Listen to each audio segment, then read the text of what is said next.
हरे कृष्ण।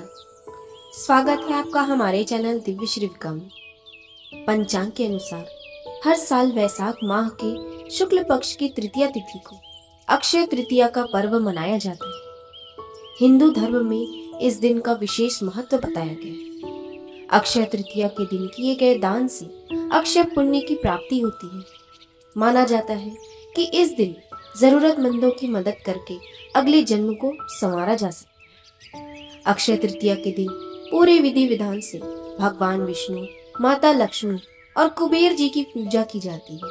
इससे घर में सुख समृद्धि और संपन्नता का वास होता है। अक्षय तृतीया के दिन एक विशेष कथा का पाठ भी किया जाता है। मान्यता है कि इस कथा के श्रवण मात्र से जातक का कल्याण हो। इस दिन भगवान विष्णु के परशुराम अवतार का जन्म हुआ। इतना ही नहीं, इस दिन युधिष्ठिर को भगवान श्री कृष्ण ने अक्षय पात्र दिया था। ये एक ऐसा पात्र था जिसमें से भोजन कभी समाप्त नहीं होता था। आइए आज इसी अवसर पर अक्षय तृतीया की पौराणिक कथा सुनते हैं। कथा के अनुसार प्राचीन काल में एक धर्मदास नाम का वैश्य था। धर्मदास अपने परिवार के साथ एक छोटे से गांव में रहता था। वह बहुत गरीब था। वह हमेशा अपने परिवार के भरण पोषण के लिए चिंतित रहता था। उसके परिवार में कई सदस्य थे। धर्मदास बहुत धार्मिक प्रवृत्ति का व्यक्ति था। उसका सदाचार तथा देव एवं ब्राह्मणों के प्रति उसकी श्रद्धा अत्यधिक प्रसिद्ध थी। अक्षय तृतीया व्रत के महात्म्य को सुनने के पश्चात उसने अक्षय तृतीया पर्व के आने पर सुबह जल्दी उठकर गंगा में स्नान करके विधि पूर्वक देवी देवताओं की पूजा की। व्रत के दिन सामर्थ्य अनुसार जल से भरे घड़े, पंखे, जौ, सत्तू, चावल, नमक, गेहूं, गुड़, घी, दही, सोना तथा वस्त्र आदि वस्तुएं भगवान के चरणों में रख ब्राह्मणों को अर्पित किया। ये सब दान देखकर धर्मदास के परिवार वाले तथा उसकी पत्नी ने उसे रोकने की कोशिश की।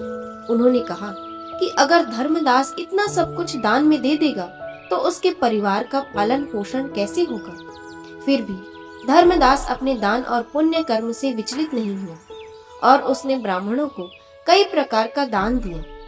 उसके जीवन में जब भी अक्षय तृतीया का पावन पर्व आया, प्रत्येक बार धर्मदास ने विधि से इस दिन पूजा एवं दान आदि कर्म किए। अनेक रोगों से ग्रस्त तथा वृद्ध होने के उपरांत भी उसने उपवास करके धर्म कर्म और दान पुण्य किया। यही वैश्य दूसरे अगले जन्म में कुशावती का राजा हुआ। मान्यता है कि अक्षय तृतीया के दिन किए गए दान पुण्य व पूजन के कारण वह अपने अगले जन्म में बहुत धनी एवं प्रतापी राजा बना। वह इतना धनी और प्रतापी राजा था कि त्रिदेव तक उसके दरबार में अक्षय तृतीया के दिन ब्राह्मण का वेश धारण करके उसके महायज्ञ में शामिल होते थे। अपनी श्रद्धा और भक्ति का उसे कभी घमंड नहीं हुआ।